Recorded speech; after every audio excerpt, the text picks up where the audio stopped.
So on to the Money Show. Let's get started with our first discussion, and that is on the various available schemes for investment for all the senior citizens. And upon retirement, senior citizens need to plan their finances carefully so that the corpus they have created is able to provide them financial security in their retirement years as they have specific needs and goals. And on the Money Show today, we will help you plan your post-retirement life. We have on board Mr. Hemant Sood, who is the promoter and MD of Findoc, to discuss the various investment options from Senior Citizen FDs, Senior Citizen Savings Schemes, PM Vaya Vandana Yojana, among others, that you can consider to secure your post-retirement life. Hi, a very good evening, Hemant, and thank you so much for all your time to ET now.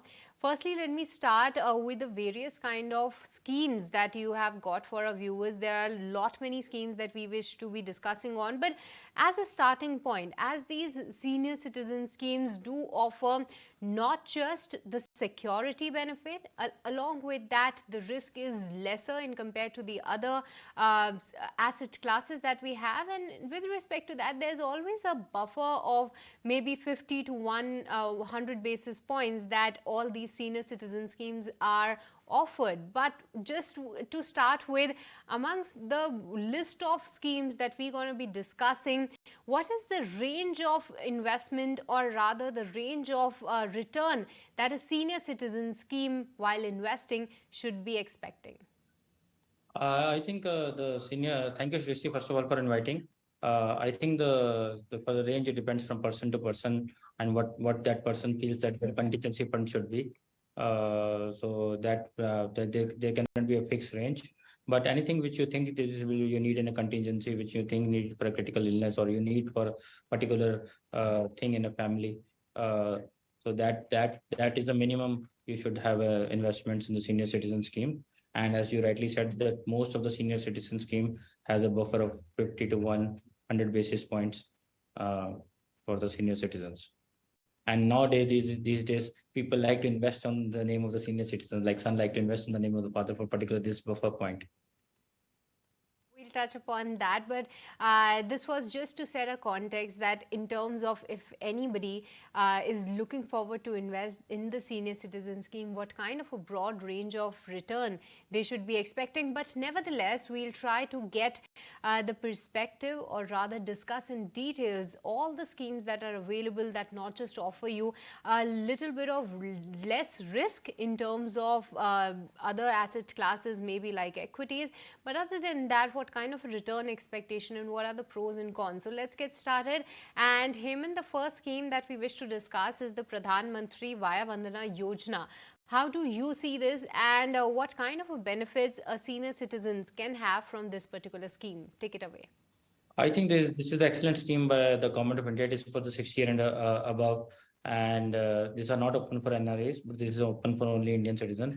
And this the rate of interest normally ranges between 8 to 8.3, which is higher than the normal FDs in the bank.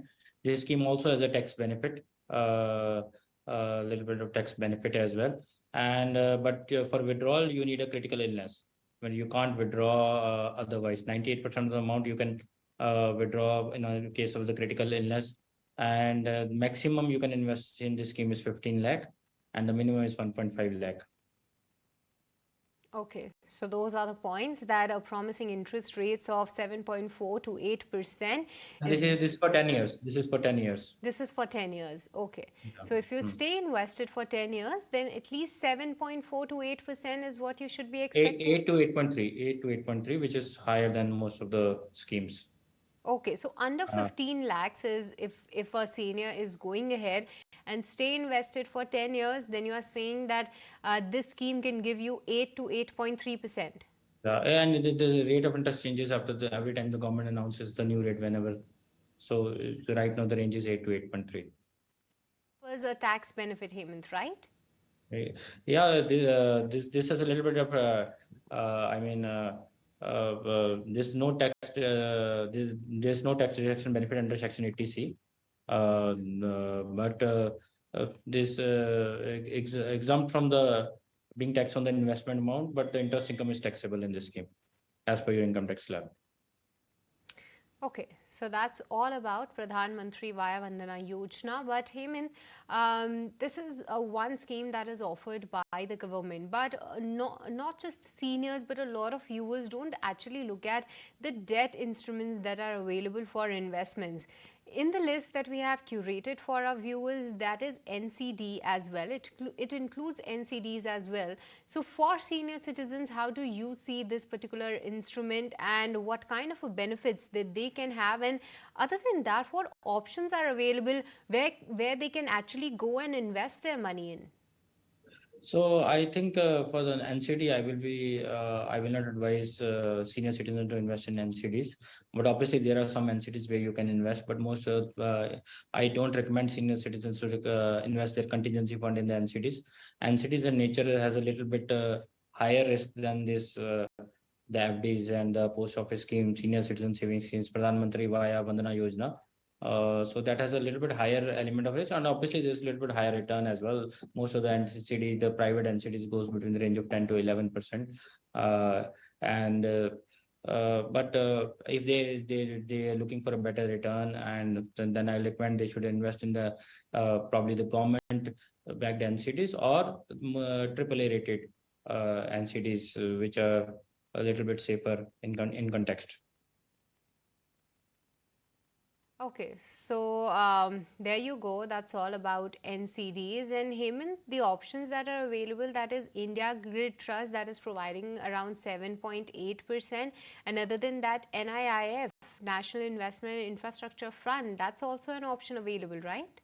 Yeah. That's also an option available, and these are partially backed by government. So I mean the security perspective is okay here.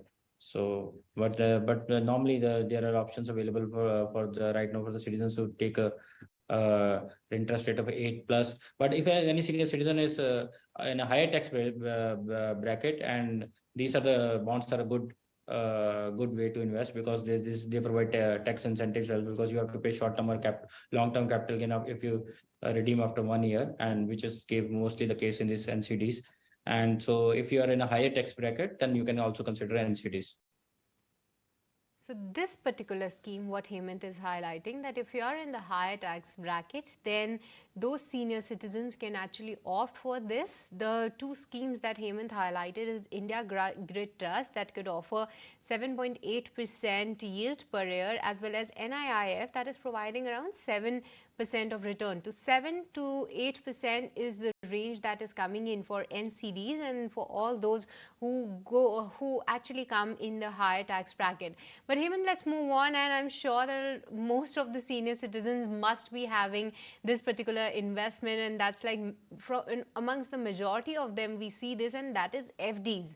So how do you see this? Because as per my experience, a lot of senior citizens do find this the safest of all, and they just go in the bank and invest their money. But what is interesting to note is not just the banks offer the FDs. There are other NBFCs that do offer FDs, and even at a higher interest, what you can actually benefit from. So what's your understanding? What's your opinion on the same?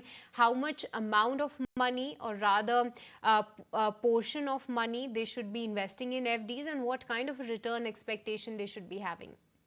So again, these FDs are one notch, probably depending on what kind of FDs you are proposing, but they are notch lower than the regular FDs in the bank. But obviously, they provide better rate of interest, and so if you really want to go, if the interest rate is the only criterion, if you want to go these FDs, I will recommend there are like big institutions which provide this as FDs, mostly AA, AAA rated FDs and bonds. So I think the senior citizen should consider only with a higher rating paper of these FDs of this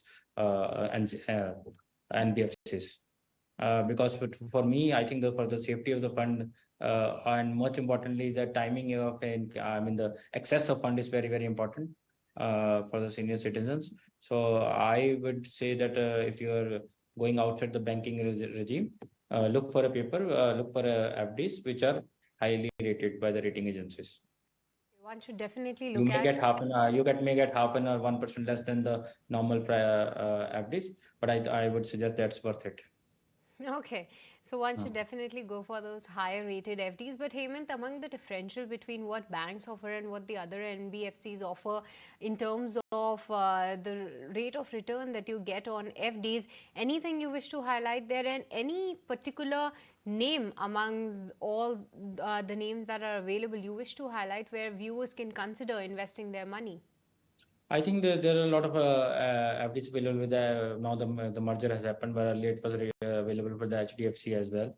I think there are a lot of tier one NBFCs where you can have a you can invest in these FDs. Before the HDFC merger, HDFC FD was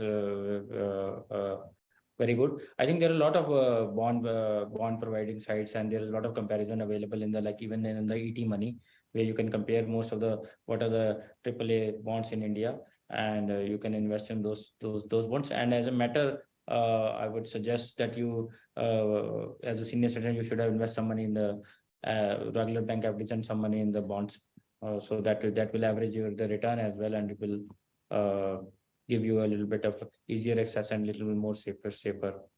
And just mind it, the most of the FDs of the this NBFC are fixed tenor FDs. So probably you can take a loan on it, but you can't encash before the fixed tenor. So there's one catch in it. Obviously, you can take a loan on it, but most of the FDs are this NBFs are fixed tenor FD. So if you need access to that capital before that due date, the option is you can take loan on those FDs. But the prior encashment is in some of the FDs are restricted.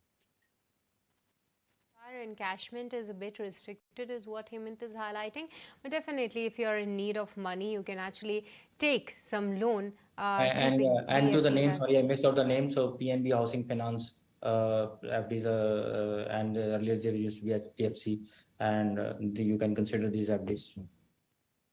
Okay, PNB Housing Finance is what you're highlighting, Hemant, and any return expectation amongst these FDs? Because what I understand is the maximum is 9.5%. So what's your range that you wish to? I think it depends when you're depending on the current interest rate cycle. But I think if the bank interest rate is X, so you should consider these FDs at least 150 BPS higher than the bank interest. So if the bank interest is 6, you should consider 7.5. Right now, the bank interest is between 7.5 to 8. So you rightly said you should consider around 9.5, 20 bips here and there. So you should consider these FDs around 9.5. So and mostly these FD pricing, some of the bonds are actively traded in the market. Their prices fluctuate with the interest rate fluctuations. Okay. Hemant, let's talk about the Senior Citizen Savings Scheme. This has been quite a successful scheme because it was launched back in 2004, and since over the years, it not just give you some tax benefit, it has some minimum as well as the maximum capping as well, and we have seen a lot of investors or the rather senior citizens getting interested in this particular scheme. Apart from all the schemes that we have discussed till now, why do you see that small savings scheme is one that is standing out, and what's your opinion on the same? Should a senior citizen actually consider amongst all the options available, and what are the pros and the cons of the same that you wish to highlight? I think senior citizen scheme also offer a tax benefit like ATC. So you can engage, that allows you a tax deduction of the investments. And so senior citizen scheme is a good scheme if you're in a tax bracket where there's outgo of a tax. So it helps you to reduce your tax liability. And again, if the maximum investment is around 15 lakhs, you can't invest more than that. And there's a premature withdrawal also. I think something around 1.5% if I'm not wrong. Before 2 years, and after 2 years, I think there is a 1% is a premature withdrawal also. But the rate of interest is backed by the government of India, so super safe. Rate of interest, I think it's around 7.5, something like that. Okay, 7.5 is what you are highlighting for small savings schemes, Hemant? So sorry, 7.4 is I think rate of interest for these FDs. Okay, so small saving schemes is a couple of points and important points being highlighted that you can actually take a pre-maturity withdrawal as well. This facility is available. There could be a cut of around 1 to 1.5% in your overall return and or the interest amount rather. So that is one thing. The other benefit that you're going to be getting is the tax benefit. Other than that, there is a limit of 1,000 of minimum investments, and what Hemant is highlighting is 15 lakhs is the upper cap. But moving on, Hemant, the last scheme that we wish to discuss is the post office investment. And not just in the urban areas, in the rural areas specifically, this scheme has a lot of attraction amongst the viewers. So amongst FDs and post office, if we can just help our viewers understand what exactly is the difference and where the differentiating factor lies, and amongst the two, because both of these are some instruments that are backed by the interest rate set by the government. So amongst them, which one would you prefer? I think it depends. The earlier the post office monthly scheme was popular because if you go back a few years back with the when the interest rate cycle was lower, the post office schemes used to provide a higher rate of interest, like more than like 150 bps higher than the normal bank rate of interest, and so that was at that point it was very popular. Right now, I believe that there's no much interest differential available in the post office schemes. But the interesting point in post office scheme, there's no TDS on it. No the tax is deducted on the monthly interest on the post office scheme. I know it may matter nothing to some people, but still, if you have no tax liability, you won't want the tax to be deducted and you claim from the by filing your return. And mostly, this doesn't have a tax benefit, not eligible for tax benefit under Section 80C post office scheme. Like the investment, it's not available for tax benefit. In my personal opinion, the post office monthly scheme is no longer attractive, but obviously it's backed by Government of India. You can get the rate of interest from the post office, your monthly income and rate of interest from the post office or from your dedicated bank. But there's a premature withdrawal also, 2% penalty also if you withdraw between 3 to 5 years. I think before 3 years it's 2%, and up between 3 to 5 years it is 1% penalty, and normally the maturity is after 5 years. Okay, thank you so much for highlighting the difference between FDs and post office, Hemant. With this, we'll let you go on that, and thank you so much for all your time to ET Now. Thank you, Shishi. Thank you for inviting me, having me over.